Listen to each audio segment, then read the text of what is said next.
হতাশা মাদক দিয়ে দূর হয় না।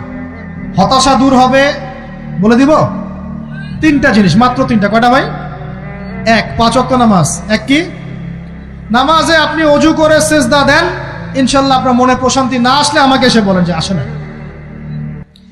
চোখের পানি, মনের আবেগ যা আছে আপনার ভিতরে, কষ্ট, দুঃখ, যন্ত্রণা, সব আল্লাহকে ঢেলে দিবেন ইনশাল্লাহ।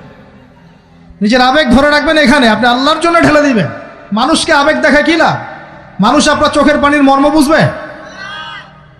মানুষ কি মানুষের চোখের পানির মর্ম বুঝে? আপনার পিতা যদি মারা যায়, আমার কাছে এসে দোয়া চান, কান্নাকাটি করে, আমি দোয়া করতে পারবো, কিন্তু আমি কিন্তু আপনার ফিলিংসটা বুঝতে পারবো না। আপনার অনুভূতি কে বুঝতে পারবেন? আল্লাহ পাক আপনার ঘাড়ের রগের চেয়েও কাছে আছেন। সুবহানাল্লাহ, সুবহানাল্লাহ, আল্লাহ পাক ঘাড়ের রগের চেয়ে কাছে আছে। গতকালকে বাংলাদেশের একজন বরেণ্য আলেমের সাথে একটা কনফারেন্সে ছিলাম। উনি বলছিলেন যে এক ব্যক্তি, এটা শোনেন, এক ব্যক্তি খুব তার শখ যে তিনি সাহাবীদের মতো নামাজ পড়া শিখবেন। কথা বুঝতে পারছেন? সাহাবীদের মতো নামাজ শিখবেন। তো একজন বরেণ্য আলেমের কাছে এসেছেন, এসে বলছেন যে আমাকে সাহাবীদের মতো নামাজ শিখিয়ে দেন।